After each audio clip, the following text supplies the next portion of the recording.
vay insan necə təəccüblüdür. Peyğəmbər əleyhissalam deyir. Ya acəbən aləl insan. Vay insan necə təəccüblüdür.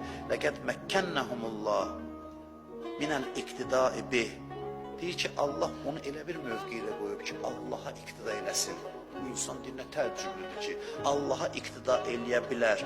Allah kimi ola bilər. Bu gücdədir insan. Allah kimi bu mənada yox ki, əstəğfurullah, Allah olar. Allahın bənzəri ola bilər.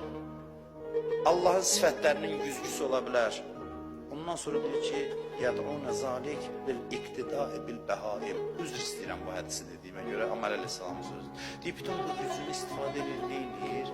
Gedir heyvanlara iqtida edir, qoşulur heyvanlara. Allahın bənzəri ola biləcək insan dörd ayaqlılara qoşulub qarnını otarmaqla məşğul olur. Təəccüblü deyil. Təəccüblü deyil insanın bu halı.